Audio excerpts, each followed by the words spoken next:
But at the end of the day, I think that people should allow their child to be exactly who they are, because I really do feel that people are born gay. This is just what I think. You know what I'm saying? Ain't nobody gonna be fighting that damn hard, the things that gay people go through. You know what I'm saying? Committing suicide when they're not wanted, being in the closet, not wanting anybody to know, being chastised, being killed, being beat up. Y'all, I follow T.S. Madison, and I've heard stories about what people go through as far as being a gay man, and it is like horrific, and they have done nothing to nobody, and they're getting treated like this in this type of manner. The violence, I don't agree with, and it's so fucking wrong, So I think that if a person could choose not to be gay, then they would be, because it's hard to be gay. So I just think that they were born gay. That's just me. And I do believe in God. And just like God make different type of people, I think he makes us different in that way, and that's just me. But, Zell Swag and Bobby is getting mad at each other. And then, Zell Swag get into this thing where, I was raised by a real nigga. And, and Bobby's feelings is just hurt because Zell Swag is implying that, because I was raised by a real nigga, then I know how to be as far as a gay man, and I know how to protect myself and not be so flamboyant. You know what I'm saying? And that's good for Zell Swag, because that's the life that you grew up in, and that's what you're comfortable with. But Bobby feels as if he wasn't given that. He wasn't given the necessary tools of how to be a man, a thorough man in that way. So Bobby was upset, and rightfully so. And his father's never been there for him in his life. So he was really upset about that on Love and Hip Hop Miami, and crying, talking to his father from the jail and trying to get something from him as far as why weren't you there? So Bobby has been going through stuff about his father and not raising him. So when Zell Swag said, I was raised by a real nigga, that really triggered hurt in Bobby, because he didn't get a raising at all. And Bobby really touched my heart when he said, you know what? The pastor said to my mother, he said, I need to talk to you. He said, because Bobby moves in woman ways, and I was like, dang. And she was like, and I could go to tears with this, because it was really, it has to be life-changing for a child to be a certain way, and people point it out and act as if they're wrong for being the way that they just been, and there's no other way that I knew how to be.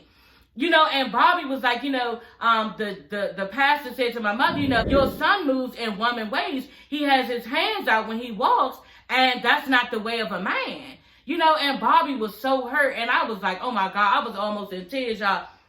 Bobby was like, and from that point on, he felt like something was wrong with him, and he had done something wrong. And even now today, he tries to hold his elbows in, because this is how a man walks. So can y'all imagine what Bobby go through with feeling like he's, like a woman, and wanting to be gay and needing to be gay, and have to still act like this man and be... That's confusing, and people need to get the fuck on with what they think about gay people, because it's not your business, it's not your fight, and I'm sure it's a fight. So I felt so bad for Bobby in this, and kudos to you, Bobby, for telling your story, still being strong. Hey everybody, it's your girl, sassyshawntice. I'm coming back with another video. Yes, honey, back with another one, girl. Y'all, I am at home today, girl, okay? Y'all, I fell at work, okay?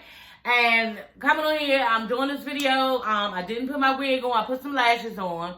I got it dye my hair. Y'all see my hair so great. This is my real hair, y'all. And I just threw my earrings on, put my little Walmart sweatshirt on. Okay, y'all see, what is that? The cat. And that's his body. He's running after the mouse. Y'all, this is so cute. Like I said, I got this at Walmart. And yeah, I couldn't believe I saw this in the men's section. I was like, girl, get it. But anyway, y'all, back to the fact that, before we get into the video, back to the fact of why I'm here today, because I feel at work, y'all. I was rushing home to do this video, and I got this really nice wig. It's so colorful, it's so pretty. And I was rushing home to put the wig on and do the video and jump in front of the camera and be with y'all, and I fell. You know what I'm saying? My knee just like went over to the side, came out of socket, and before you know it, your girl, she was on the fucking floor. You hear me? So yeah, I was in so much pain, y'all. I tried to hurry up and get up before anybody came in the rehab department, because y'all know I'm an occupational therapist. And yeah, I just was really feeling hurt and embarrassed and everything else. So I hurried up and got up before anybody came in. And yeah, I hurried up and got up. And one of my coworkers came and she was like, you all right, girl? Y'all, I was limping and everything, honey. I'm gonna put a picture up because it hurts. You know what I'm saying? And yeah, I had to stay home today, y'all. And I'm so mad because I did not want to stay home because I'm trying to get paid, girl, okay? but my leg is really swollen and it hurts, y'all. I'm literally limping around the house, you know, like literally one step at a time, like, you know what I'm saying? Like a bitch can't even get up the steps, you know?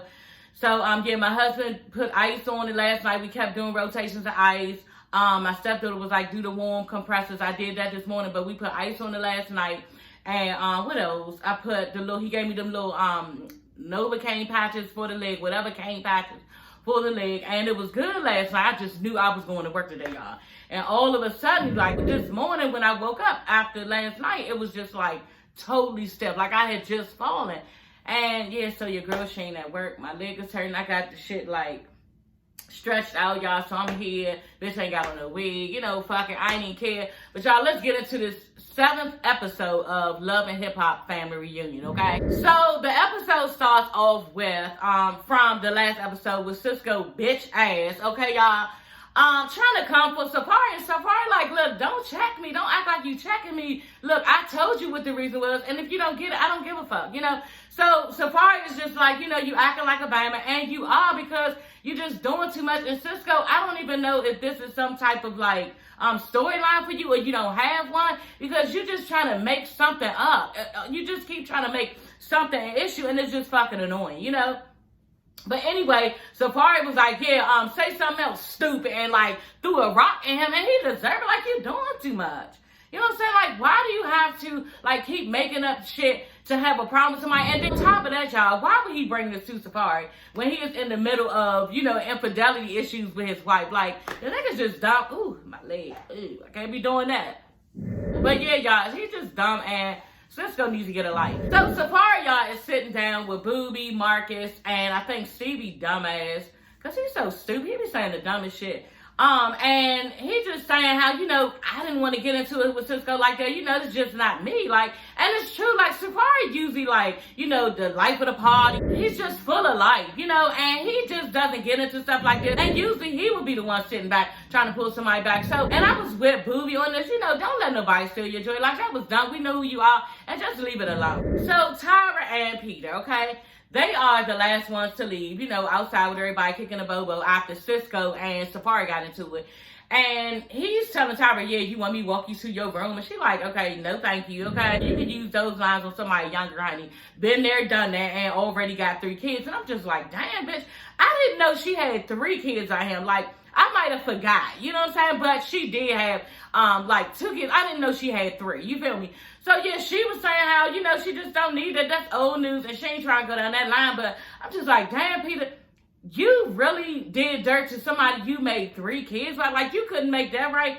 And, you know, I still have a soft spot for Peter now because of the last episode when he did admit that he has a problem with monogamy. So, at least, you know, he is admitting to that. And hopefully, you know, one day he can get help with it. So, Stevie and Mimi, you know, they have a conversation. They're walking and having a conversation. And, you know, Stevie's in his confessional saying, you know, him and Mimi have been, you know, friends since 1996. I'm like, damn, that's a long ass time. Y'all, I graduated in 1995. That's like over like 20 or 25 years or something like that. So these motherfuckers have been knowing each other for a very long time. You know, and Stevie, how dare you do her like you did her with Jocelyn? You've been knowing her since 1996. That was back in like 2000. So like, how could you do your friend like that? And you saying that that's your friend? Because they were saying Mimi was saying he was real sneaky about the way that he went about fucking with Jocelyn. Like, she had to realize he was messing with Jocelyn when she saw the run back on the show like we did. Because they were going together and she didn't even know, you know? So that's just trifling Stevie. And yeah, I just don't like Stevie because, not just because of the cheating shit. We can like, just like, not like a lot of men because of that. But I don't really care for Stevie because Stevie is always trying to say something and he always saying the wrong shit. You know what I'm saying? He just never there to say the right thing and be encouraging. And I feel like he don't know what to say and he's a bird brain like a dumb blonde. Like, he's just dumb to me. And, yeah, so he's saying how they used to be close and he want his friend back. You know, he would give anything to have his friend back. Really, girl, okay? Because you simply telling Mimi when y'all walking that, you know, oh, things are going to change. You're going to see Eva more, their daughter Eva more, and, you know, you going to be moving to Atlanta, so you have better means of seeing her, you know, more often. And Mimi just not having it because, and she not hearing nothing you saying because the shit, you always saying the same thing. She said, this is a broken record with you. You always saying that you're going to do better and be better, and that's not who you are, and you won't do it. And she just like, okay, at this point, just do it. You know, and she actually yelled into the camera in her confessional about it because she's over it. You know, she was just like, you saying you're going to do something, so just do it. Then on top of that, you talking about how, you know, you feel bad for what you did. You know, you really ain't feel bad for what you did between Jocelyn and her, because you brought it up again here on national TV, how you gave her and Jocelyn a ring at the same damn time.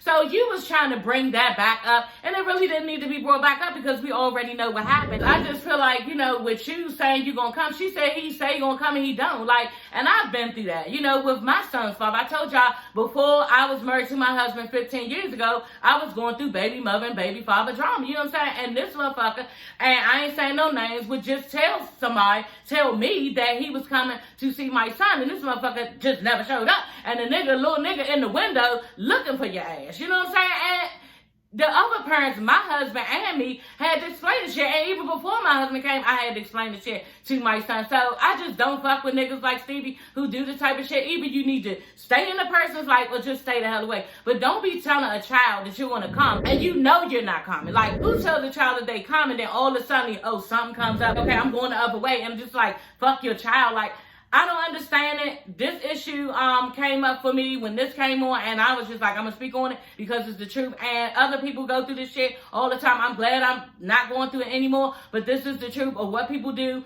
to their kids. They tell them motherfucker they coming and they don't show up, and it leaves the other parents to have to deal with it. You know what I'm saying? And have to explain to the child without, like, telling the child that this parent is fucked up, without like defaming their name. You still gotta sit and look at the child hurt and be like, you know what, they didn't mean it, and you know, that probably something came up, and what came up more important than them, and you promised them. So, you know, I just was in Mimi's shoes with that, and yes, Stevie, you need to do better. So Marcus and Safari are in the gym, and yeah, they're ready to talk about what happened, you know, and Marcus is just like, look, you need to be accountable for your actions, you know what I'm saying?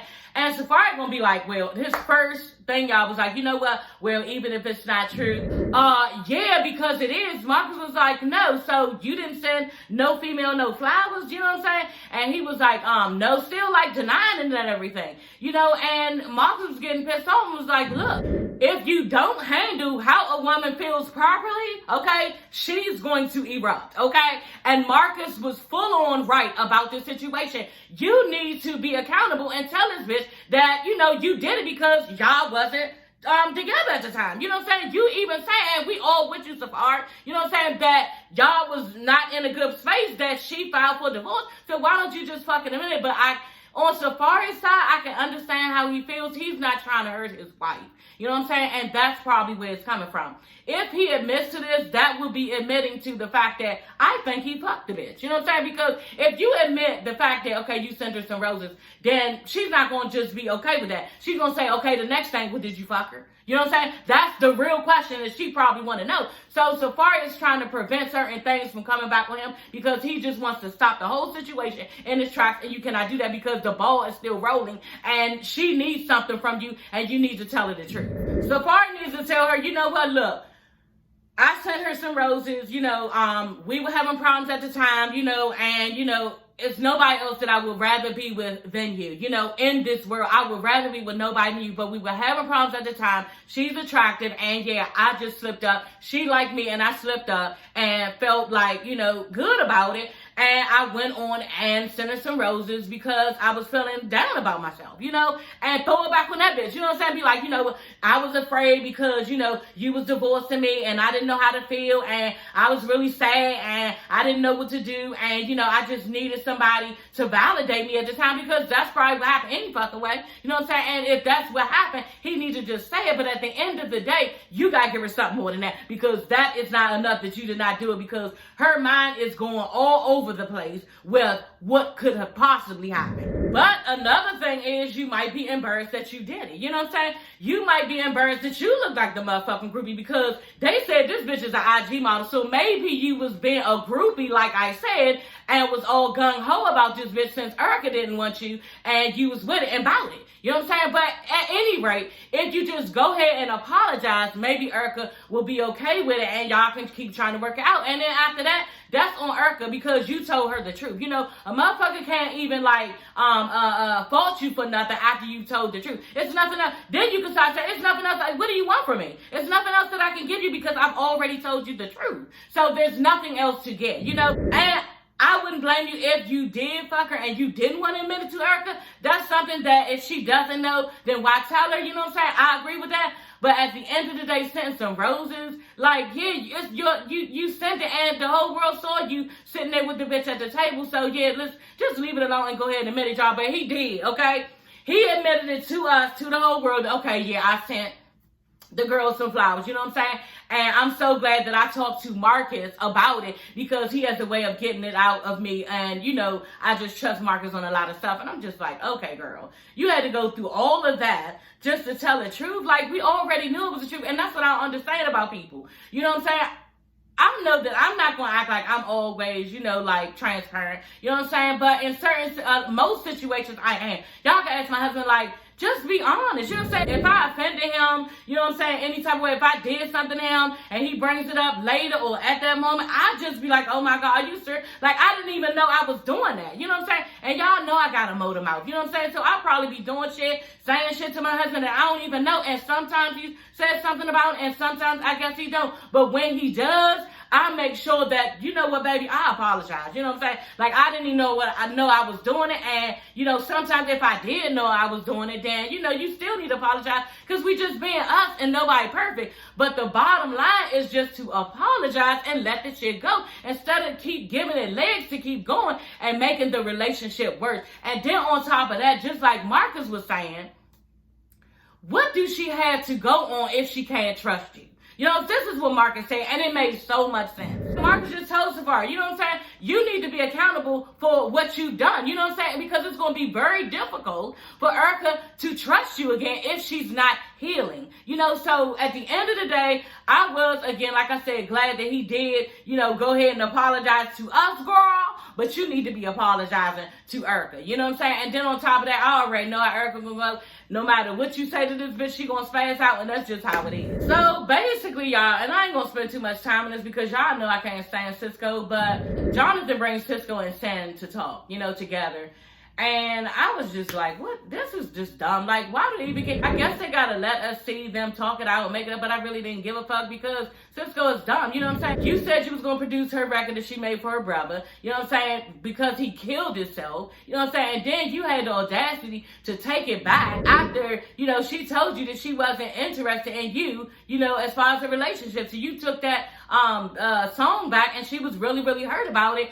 And then you was like, it wasn't like that, you know, you thought y'all was courting because she used to call you or something like that and invite you out, bitch. She never told you that she wanted to be with you or y'all never kissed. Just because somebody invites you somewhere, you taking it to another level, acting as if they want you. I don't think y'all ever kissed. They never said that y'all did that. You never said that. She never said that.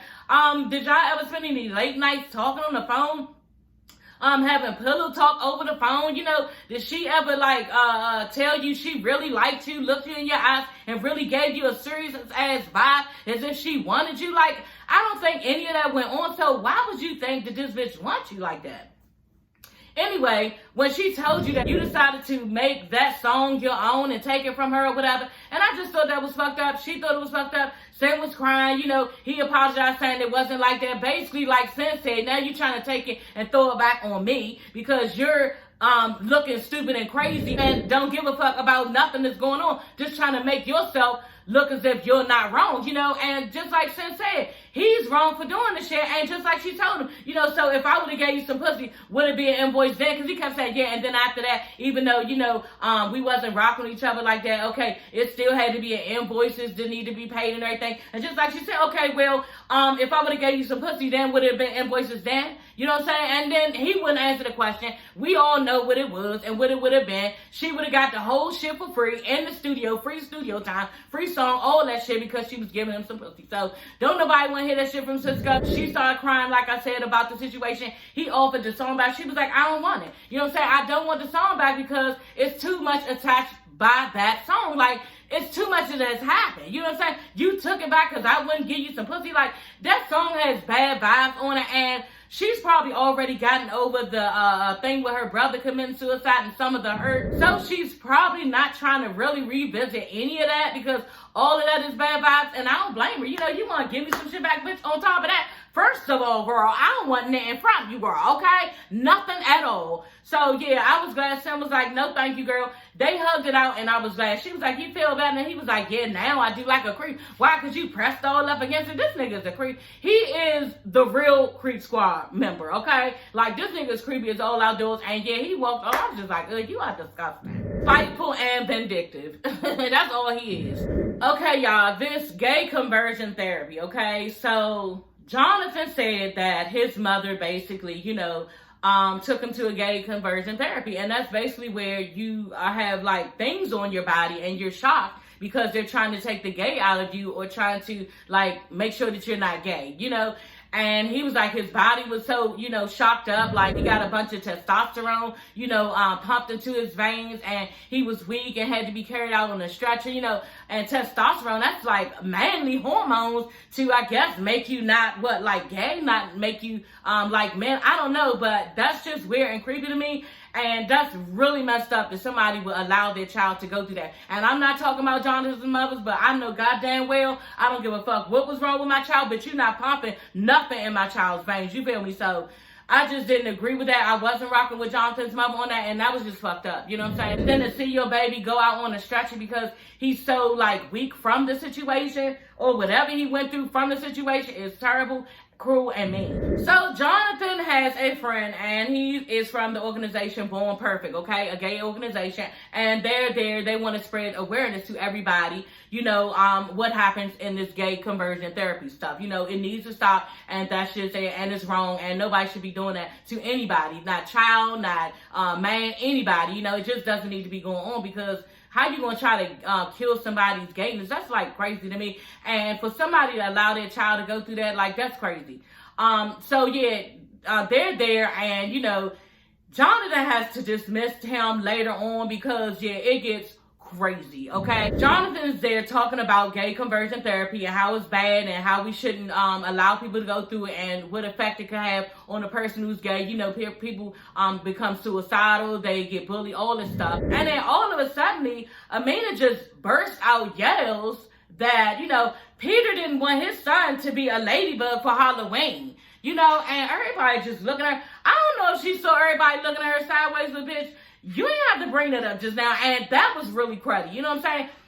And then first of all, like, why would you crush that moment? You know what I'm saying? Everybody was with it. Everybody was talking about how it was wrong, how nobody should be doing that to people. You know, the effect, like I said, it could have on people. You know, and it was just a really nice, positive, uploading moment. And everybody was with it. You know what I'm saying? And all of a sudden, bitch, you bust out saying this shit. Like, on top of that, that wasn't even her child. You know, the child that she was talking about was actually Peter and Tyra's child. It had nothing to do with her child. You know what I'm saying? She has a child by Peter, her daughter by Peter, but that was Tyra's son who she was talking about. So why are you bringing up another woman's child situation? Like, it doesn't make sense. Like, and then on top of that, you just exposed this family's business. You just did. You know what I'm saying? You exposed this whole family's business. And on top of that, where's this little boy sitting now? Is he gay? Is he in the closet about it? Does he have a girlfriend? Does he have a boyfriend? Like, we don't know, but damn, bitch, you just exposed a whole damn person as far as their gayness, and that's personal information. If somebody don't want you to know, you have no business and no authority to mention this on national TV. And y'all, I think that VH1 should have not even played that. You know what I'm saying? They should have tried to come up with something else because everybody is exposing this person, and that's wrong. You know, I just feel like it's wrong. Y'all, Peter gets pissed, okay? Peter goes up to the front. He could not wait to get to the front, okay? Takes the microphone, has the microphone in hand, and looks dead at me as, no, you're not going to make a moment out of me right now. Like, this is wrong, and you're not going to do this tonight. And I totally agree. Like, why would you do you know how this could hurt this man. He could get into cancel culture. People could cancel him. And like he said, this could really mess me up as far as my whole life, you know. And then Peter was saying how he was actually raised by a gay woman, so he's not gay. Even Johnny was like, look, Peter ain't gay. We already know it. You know what I'm saying? And then Amina actually admitted it. So what do you want from this situation? But we already know what you want from this situation, girl. Okay, it's just like what you say out your mouth. You said when you, because Erica was saying how, you know, Erica was telling her, look, you had no right to mention this woman's child's business. That's all I'm saying. And she was mad about that, y'all. When Yo-Yo came up and said, look, you threw your baby's father under the bus when you did that, she kirked out and told exactly why she did it. She said, you know what? I'm not worried about embarrassing him because out of all this time, he has embarrassed me millions of times down to this damn TV. So I don't give a fuck about what he think and how I make him look. You know, he has made me look bad this entire time on Love and Hip Hop, and I don't give a fuck, you know. And she gets all mad. So just like Rich was saying, and I said it, and me and my husband was sitting there watching, that's what it was about. You ain't have no type of cut cards for him. You was trying to get a moment out of him, and you was trying to make him look fucked up by telling everybody about his child. Like, that's personal information. You know, on top of that, just that alone. Fuck the cancel culture, fuck how he look, all that shit. That is a child's personal business, and it shouldn't have been relayed to nobody. You know what I'm saying? And on top of that, bitch, y'all thought y'all was a unit. You, Amina, and Peter, I thought y'all was all a unit, and y'all had better communication and more respect for each other from that. But I guess y'all don't, and Tyra looked like she went off in the next episode saying how that's my child and that's my child's business. So I'm glad that Tyra finally said something, and maybe because, you know, this bitch Amina keep acting like she don't give a fuck, because if that was me, I'd be like, okay, bitch, you gonna keep saying you don't give a fuck? Did you let my son's information out? Well, bitch, I do. Okay, and I got something to say. So yeah, I can't wait to see what happens with that the next episode. But y'all, Zell Swag and Bobby Lights, okay, got into it, and I was like, oh shit. You know what I'm saying?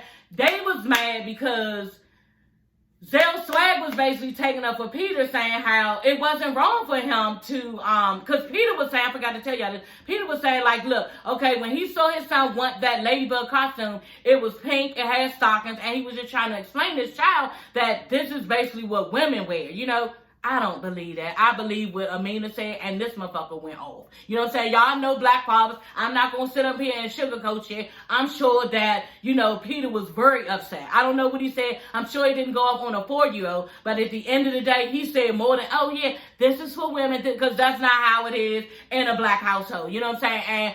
And Tyra can sit there and say it was peaceful all she want. I don't believe shit when they say that it was. I think that Peter went off. Like, he went in about the situation, and I do believe that. Zell Swag is basically saying how, you know, Peter's not wrong for telling his son that, you know, my father told me certain things, and I emulate my father with certain ways to be as far as gay, and I don't think that Peter was wrong for telling his son that that's a woman's code. You know, Bobby is mad because he was basically saying, like, let a child choose what's right and wrong, you know, because he was saying how children just don't know if blue or pink is girl or boy, so just let them decide. And I just don't know if I agree with that. You know what I'm saying? I think that all people, they're going to tell their child, boy, girl, this is what it is. And yeah, now, as far as letting their child make the decision if they're gay or not, I'm all for that. You feel me? Like, I'm all for that, but I will teach my child who is a boy and who is a girl. Like, that's just me. You know what I'm saying? So I'm with Zell on that. At the end of the day, I think that people should allow their child to be exactly who they are, because I really do feel that people are born gay. This is just what I think. Zell Swag and Bobby is getting mad at each other, and then Zell Swag get into this thing where, you know, I was raised by a real nigga, and, you know, and Bobby feelings is just hurt because Zell Swag is implying that, you know, because I was raised by a real nigga, then I know how to be as far as a gay man, and I know how to protect myself and not be so flamboyant. You know what I'm saying? And that's good for Zell Swag, because that's the life that you grew up in, and that's what you're comfortable with. But Bobby feels as if he wasn't given that. You know, he wasn't given the necessary tools of how to be a man, a thorough man in that way. So Bobby was upset, and rightfully so, you know, but they both need to give each other some credit because they have different lives of how they came up. You know, so I can understand both sides, but I was glad when Zell Swag went to apologize to Bobby later on, because shit really hit the fan. They got up in each other's faces. You know, I didn't like it. I was not here for it because I love both of them. You know what I'm saying? And both of them make very good points, and it was just different raisins, you know, and I really can understand how where Bobby is coming from, because I don't know if y'all saw it, but I love Love and Hip Hop. So I saw in Love and Hip Hop Miami when, you know, his father, now you want to talk to me because you want some money to get out because the mayor or somebody is letting people out of jail if you didn't commit a violent crime. His father never committed a violent crime. He just had a long list of like all the stuff he did, and he's able to get out. And Bobby is the only one in the family who can afford to get him out of jail, afford to get the lawyer to get him out. So now his father wants to talk to him, and his father's never been there for him in his life. So he was really upset about that on Love and Hip Hop Miami and crying, talking to his father from the jail and trying to get something from him as far as why weren't you there? So Bobby has been going through stuff about his father and not raising him. So when Zell Swag said, I was raised by a real nigga, that really triggered her and Bobby because he didn't get a raising at all. You know, so at the end of the day, I really felt bad for Bobby. And I was so glad. And I'm getting chills right now, y'all. I was so glad when Zell Swag, and I got chills again. Zell Swag gave Bobby a hug. Like, he just ran over to him and gave him a hug. And I was glad because Bobby was really sitting there feeling loved, you know. And they both was saying how, you know, we went through different stuff. And I felt so bad for Bobby because he was sitting there telling Jonathan, you know, I never been through gay conversion therapy, you know, and Zell Swag was there too. He was like, I never went through gay conversion therapy, but I have been through the church. Okay, and y'all know the church, the biggest critics over the gays, you know, and they the biggest critics over a lot of shit. You know, these people always sitting back and judging people like they are just God, you know, and I don't know why, because you the person who all up in the Bible, and I just think that these people will get confused. You know what I'm saying? With trying to chastise people and judge people, and do they even think that God is judging them on what they think about people? So yeah, I was curious to see what Bobby's story was, and Bobby really touched my heart when he said, you know what? The pastor said to my mother, he said, I need to talk to you. He said, because Bobby moves in woman ways, you know? And I was like, dang. And she was like, and I could go to tears with this because it has to be life-changing for a child to be a certain way. And people point it out and act as if they're wrong for being the way that they just been. And there's no other way that I knew how to be. You know, and Bobby was like, you know, the pastor said to my mother, you know, your son moves in woman ways. He has his hands out when he walks, and that's not the way of a man. You know, and Bobby was so hurt, and I was like, oh my God, I was almost in tears, y'all. Bobby was like, and from that point on, he felt like something was wrong with him and he had done something wrong. And even now today, he tries to hold his elbows in because this is how a man walks. So can y'all imagine what Bobby go through with feeling like he's, you know, like a woman and wanting to be gay and needing to be gay and have to still act like this man and be... That's confusing, and people need to get the fuck on with what they think about gay people because it's not your business, it's not your fight, and I'm sure it's a fight. You know, so I felt so bad for Bobby in this, and kudos to you, Bobby, for telling your story, still being strong, and still being truthful, and who the fuck you are. Zell Swag tells his side, and he like, look, when I was younger, I got bullied. You know what I'm saying? Like, people used to say to me all the time, oh yeah, he got feminine ways. I used to get bullied, you know. But my father took me aside and showed me how to be. You know, so he knows how to be a nigga. You know what I'm saying? And he walks throughout his life like a nigga. You know what I'm saying? But he's still gay, you know. And like he said, it's good for him because it helps him in dangerous situations. And everybody doesn't know that he's gay, so he's not taunted and picked on, you know, first chance somebody get. So it's good for him because he has like a shield up. But yeah, that's his side, and I'm just like, I feel bad for gay people who go through a lot, you know what I'm saying? And people just always dealing with them in ways that, you know, just let them be. You know, just let them be because they go through enough, you know, and to be chastised and told you not this, you supposed to be this way, you need to act like that, it's wrong, y'all. And on that note, that is the end of this video, y'all. I really enjoyed this episode. You know, I didn't want the guys to get into it like they did, but they did, you know. And yeah, it's all in education, you know what I'm saying? Like learning about each other, you know, and learning about gay people, you know, like there's so many stipulations that we used to think of and used to think and say, and so many phrases that we used to use. We got to get away from it because, you know, it's wrong, you know, and we should not be using that type of language or treating people a certain way because they are different from us, and that's just it. You know, so kudos to the gay people, okay? I love y'all to death. Y'all, I don't even know if y'all know, but like most of the people I follow are gay, you know, because I just love their energy. Funky Dineva, I love his energy, you know. Who else? King of Reeds, I love his energy. Like, so I love the gays, you know, so, and I never will get away from the gays, but yeah, y'all, that's just me. And yeah, follow my channel, okay? Subscribe to me if you haven't subscribed, sis. I love you guys. Take care. And yeah, I'm going to put some ice on this knee because it's hurting, girl, okay? And I think I'm going to try to drive to the store to go get me some noodles and company because ain't nobody here. I'm going to go ahead and get some noodles and company. Come home, fuck it up, girl, okay? Let me go ahead and put this up on some ice. So yeah, I will see you guys later, okay, y'all? Bye.